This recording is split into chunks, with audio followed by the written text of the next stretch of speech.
Chapter 6, Trigonometry, Lesson 1, Reciprocal Trigonometric Functions. So let's start off by reminding ourselves of what we mean by the word reciprocal. And of course, the reciprocal of, let's say, 5 is 1 over 5. And we can use this concept to define the reciprocal trigonometric functions.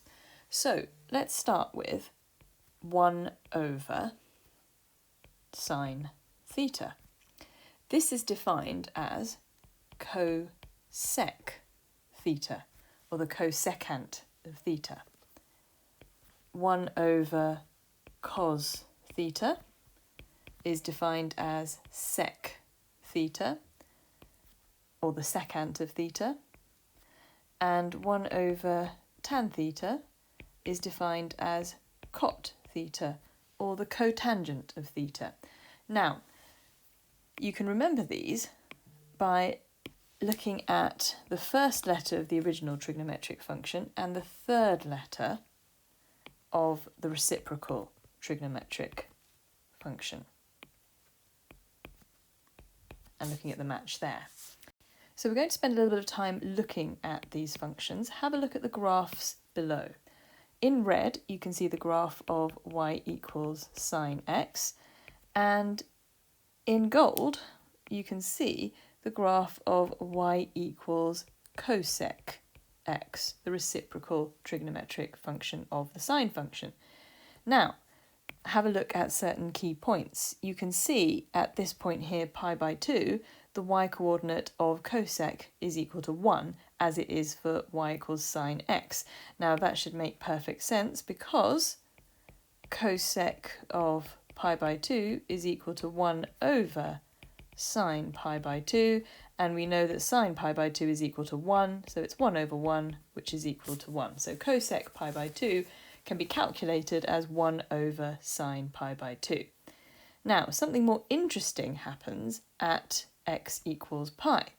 If we were going to work out cosec of pi, well, that would be 1 over sine pi, but sine of pi, and you can see this from the red graph, sine pi is equal to 0. So this is 1 over 0, which of course is undefined. So that means that this black dotted line is an asymptote. And cosec x is asymptotic to this line here at x equals pi. And this will repeat at every point where sine of x is equal to 0. Cosec x will be undefined. So whilst you can't see it on the graph, there will be an asymptote here at x equals 2 pi and an asymptote here at x equals 0. So the asymptotes will repeat at every interval of pi radians.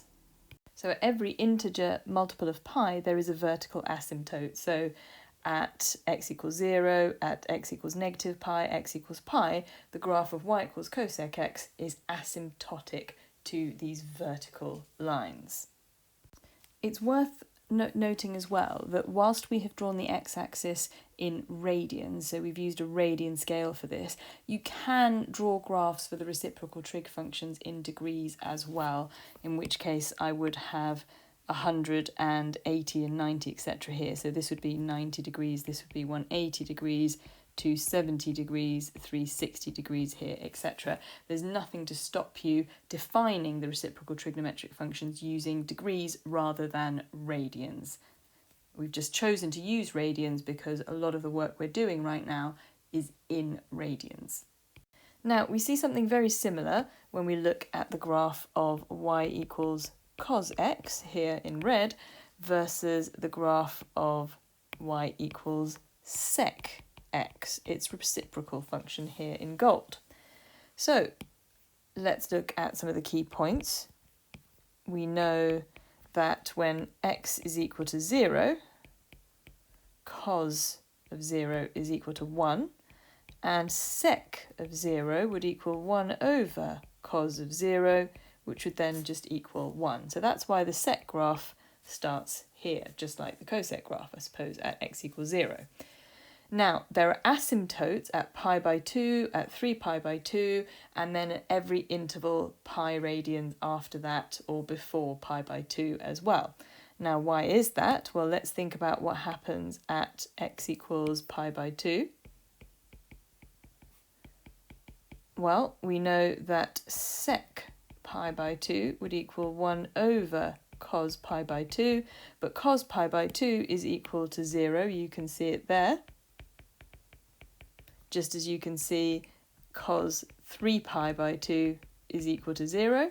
So sec of pi by 2 would end up being calculated as 1 over 0, which is undefined. So sec x, y equals sec x, looks exactly the same shape as y equals cosec x, except translated, much like the relationship between y equals cos x and sin x. So we just need to remember there are asymptotes for sec x at pi by 2, 3 pi by 2, and at intervals of pi radians after that.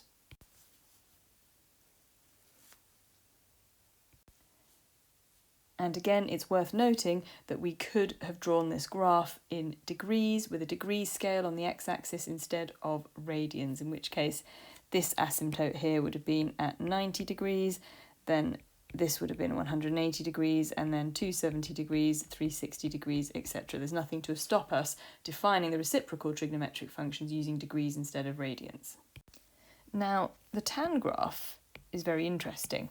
Here is y equals tan x in red, and here in gold is y equals cot x, the reciprocal of tan x.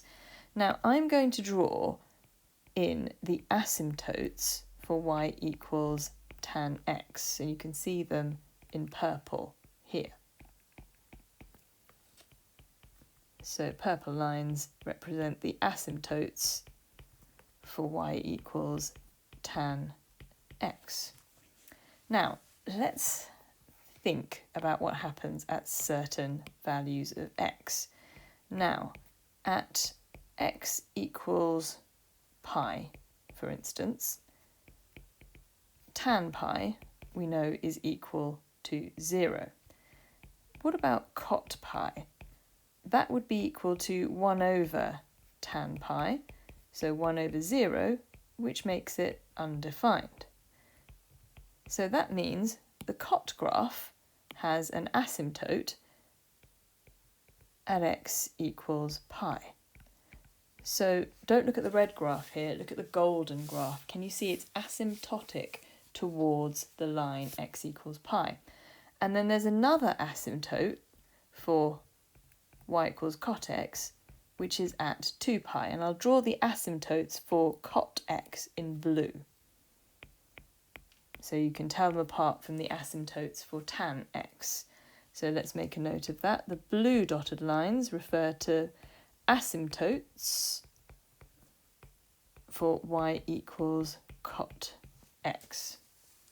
Now, let's now think about what happens at x equals pi by 2. We know tan pi by 2 is undefined.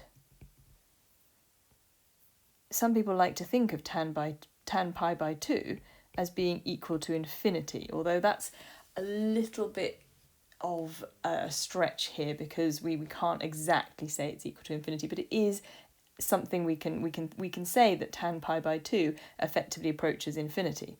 So cot pi by 2 would be equal to 1 over tan pi by 2.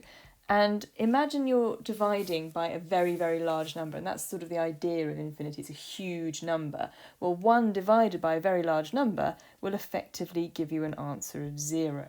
So that is why you can see here cot pi by 2 is equal to 0. Now, that's normally where the tan graph would have had an asymptote. So the zeros and the asymptotes swap over. Tan x has a 0 at 0 and at pi and at 2 pi. But cot x has an asymptote at 0 and at pi and at 2 pi. Tan x has asymptotes at pi by 2 and 3 pi by 2, but these become zeros for the cot graph. So due to that reciprocal nature, the asymptotes and the zeros swap around. And by zero, I'm talking about a point where a graph crosses the x-axis.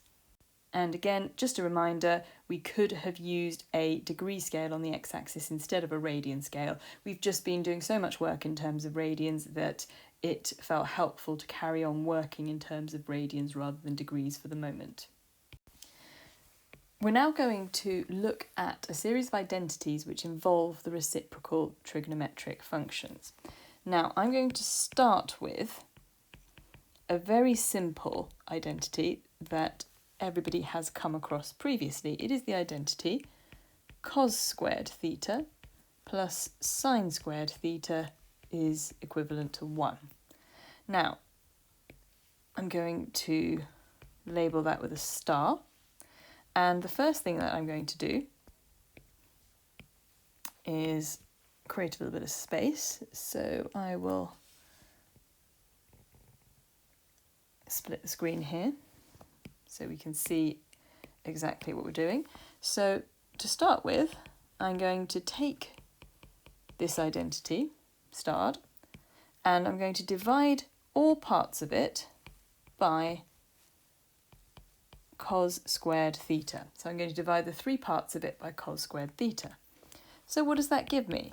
It gives me cos squared theta over cos squared theta plus sine squared theta over cos squared theta is equivalent to 1 over cos squared theta.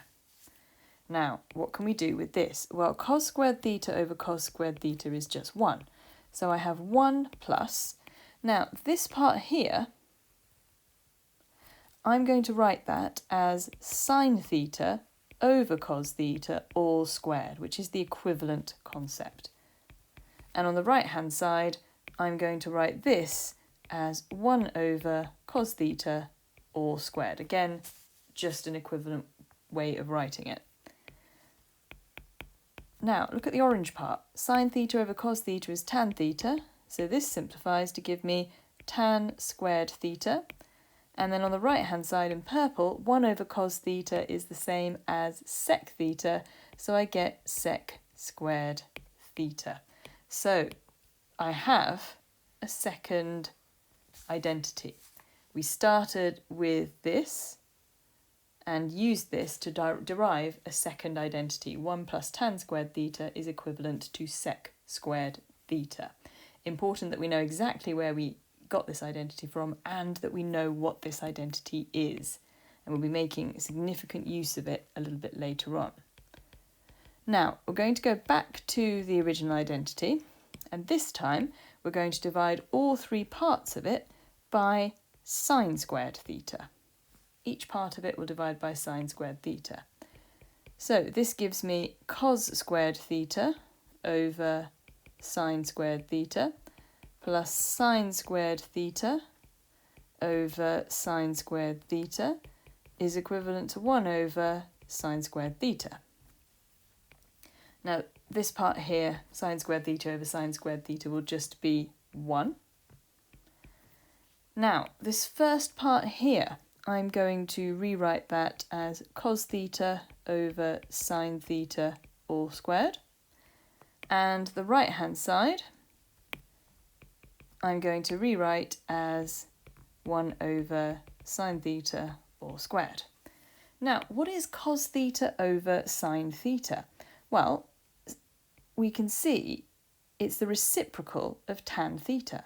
It's 1 over tan theta, because tan theta is sine theta over cos theta, and we're taking the reciprocal of that. So it's 1 over tan theta squared, plus 1 is equivalent to 1 over sine theta all squared. Look at the term in orange, 1 over tan theta. We know that that is cot theta. So this is cot squared theta plus 1, which must be equivalent to cosec squared theta. And we have the third identity in a set of 3 identities which are called the Pythagorean identities. Let's summarise them. So the three Pythagorean trigonometric identities, let's write these three identities down. So to start off with, sine squared theta plus cos squared theta is equivalent to 1, the original and most famous. We then have tan squared theta plus 1 is equivalent to sec squared theta. And then thirdly, we have cot squared theta plus 1 is equivalent to cosec squared theta. Now, I always advocate memorising as many identities as possible. It's also useful to know how to derive them. Now, they may be given to you in a formula booklet in an exam, but if you actually know them from memory, you're much more likely to be able to use these quickly and have these at your fingertips.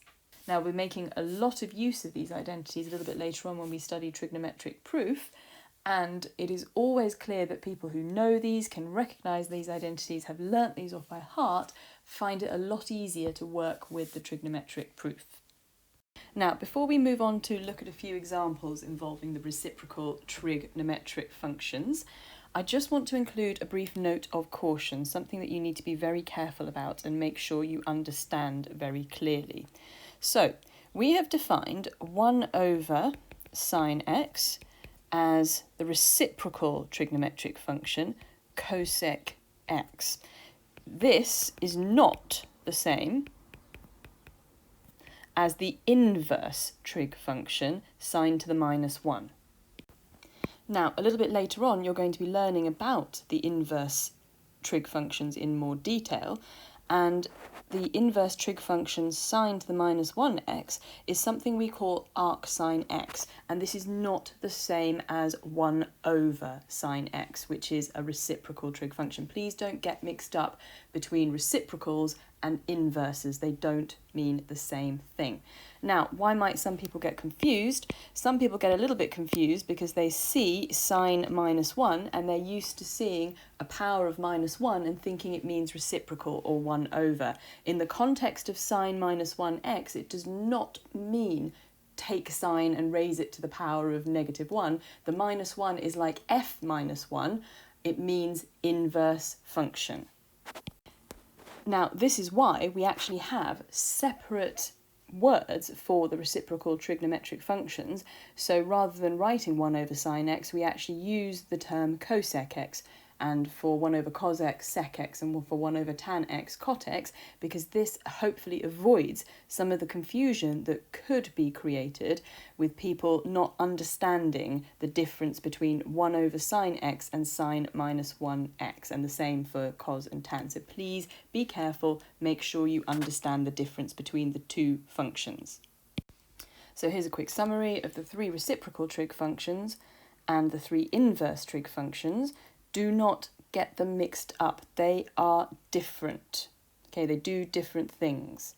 Now, you will learn more about the inverse trig functions a little bit later on. You will learn that sine to the minus 1 we refer to as arc sine x, cos to the minus 1 we refer to as arc cos x, and tan to the minus 1x we refer to as arc tan x, but that will come in a future lesson. So we're just going to do a few very simple examples involving reciprocal trigonometric functions. So to start with, example 1, we're going to find the value of cosec 120 degrees. So the reciprocal trig functions will work in degrees or radians. So cosec 120 degrees, that's absolutely fine. We're working in degrees. So if you're going to use your calculator to check this in a minute, make sure you toggle back to degrees, otherwise you won't get the right answer. So cosec 120 degrees is equal to 1 over sine 120 degrees. Now, I'm going to do this without a calculator. What is sine 120 degrees? It is root 3 over 2. Now, how do I know that without a calculator?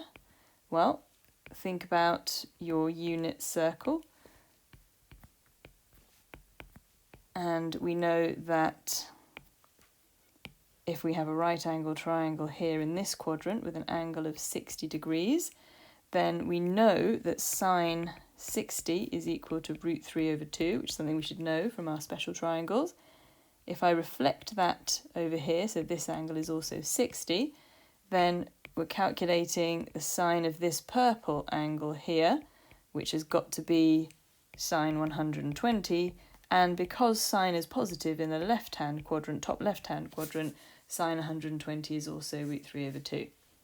So cosec 120 is then 2 over root 3. Or if you want to rationalise the denominator, 2 root 3 over 3. And you can check that on a calculator. So second example, we're going to solve a very simple trigonometric equation. Sec theta equals minus 5 over 4. So let's think about sec theta. It's 1 over cos theta, which is negative 5 over 4. And I can rearrange this to tell me that cos theta is equal to negative 4/5. So theta, if I work that out on a calculator, remember we're working in radians. It should be clear from the range given here for theta that we are working in radians. The inverse cosine of negative 4/5 works out to be 2.4980.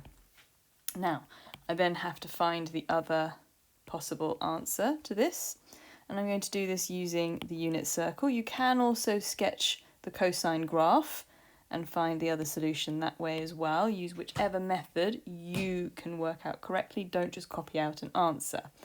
So remember,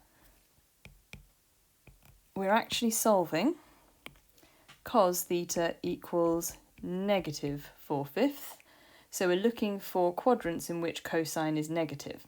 Now cosine is positive here and here, but it's negative here and here. So we're looking for angles in the top left and bottom left quadrants.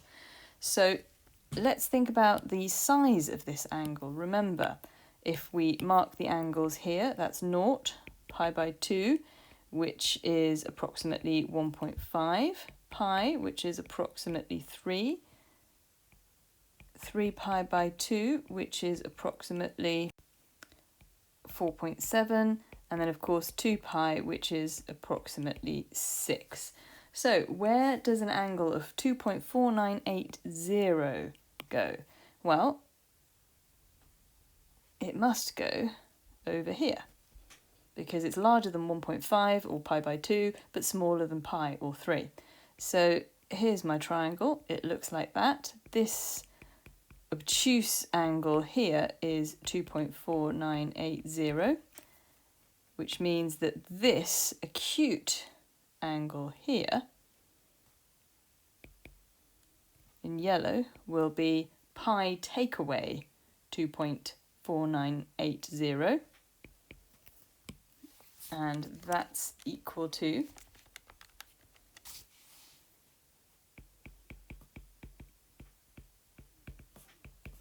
0.643. So that yellow angle there is 0.643.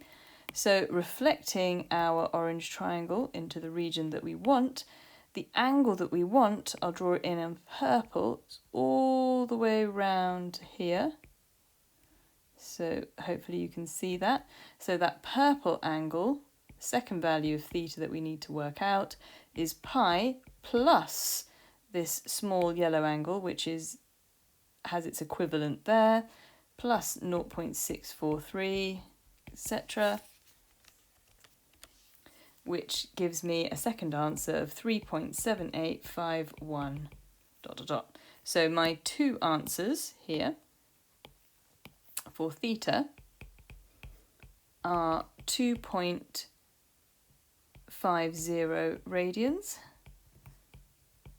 and 3.79 radians to three significant figures. Now, if you're not comfortable with solving a trigonometric equation using the unit circle, just sketch the cosine graph, and you can solve this just as easily using a sketch of the graph. If you're not too comfortable about how we've solved that last equation, please just draw the cosine graph and convince yourself that you can solve a very, very simple trigonometric equation like cos theta equals -4/5 using a trig graph instead of the unit circle. So, example 4. We're going to state the transformations which are needed and in the correct order to transform y equals sec x into y equals 2 minus 3 sec x. So f of x is equal to sec x, our starting function. So let's look at the transformations that are occurring here. Now there's a 3 in front of sec x in the second example. So 3f of x is 3 sec x. And what has taken place there? That's a stretch in the y direction with a scale factor of 3. We then have -3f of x, which is -3 sec x, and that is a reflection in the x-axis. Now, these two transformations could have taken place in any order. They could have taken place together. Effectively, if you stretch y with a scale factor of -3, you make the y coordinates multiply by 3 and you effectively reflect in the x-axis because you're making them negative as well. So these two transformations both sort of take place together. Now, the last transformation there involves the 2. So we have 2 minus 3f of x, which is 2 minus 3 sec x. Now, people sometimes find it a bit tricky to see what's gone on here, so it might be easier to rewrite it as -3 sec x plus 2, and then you can really see that plus 2 at the end there, because that, of course, is a translation with a vector 0, 2. So breaking down the transformations in much the same way that we could and would with an original trigonometric function, just using the reciprocal trigonometric function as a starting point. So our last example, sketch the graph of y equals cosec 2x for x between 0 and 360 degrees. So I did mention earlier that we were perfectly able to identify reciprocal trig functions in terms of degrees rather than radians. Let's draw the sketch without using a calculator. So cosec 2x is the same as 1 over sine 2x. So I'm going to sketch the graph of y equals sine x. I'm then going to sketch the graph of y equals cosec x. I'm then going to sketch the graph of y equals cosec 2x. So I'm going to draw 3 sketch graphs, all without a calculator, and then I can check it using my graphical calculator. So here we go. I'm going to start by sketching y equals sine x first of all. Here we go. Remember, it's just a sketch, so it's not necessarily going to look perfect. Now here I'm going to sketch the graph of y equals cosec x, which, if you remember, is 1 over sine x. So wherever there is a 0, that becomes an asymptote. So there's an asymptote at x equals 0. There's an asymptote x equals 180, and an asymptote at x equals 360. Now we know when x is 90, y is equal to 1, so 1 over 1 gives us a nice 0.1 there, and when x is 270, y equals -1, so we get a -1 there. So the graph looks like that and like that. So there's y equals cosec x. Now the final stage of my sketch diagram is to draw the graph of y equals cosec 2x. Now from here to here, what is going on? Well, we now have a 2x rather than x, which means this is a stretch in the x direction with a scale factor of 1/2. So I always like to actually interpret exactly what that means. That means the x coordinates multiply by 1/2, but the y coordinates stay the same. So let's look at that point there, which is 91. What's going to happen to that? Well, it's going to become 45(1). So it's going to move over here horizontally. This point here, which is 270 (-1), is going to halve. So that's going to become 135 (-1). So it's going to move to over here somewhere. And the asymptotes are also going to halve. In value, there'll still be 1 at 0 because half of 0 is still 0. But where there was an asymptote at 180, that's now going to become an asymptote at 90. Where there was an asymptote at 360, that's going to become an asymptote at 180. And you can see the graph with its x stretch like that. Now, there'll be another asymptote at 270, and because there would have been an asymptote at 720, that would halve and give us an asymptote at 360, and then the graph simply just repeats itself like that and like that. So there's the graph of y equals cosec 2x.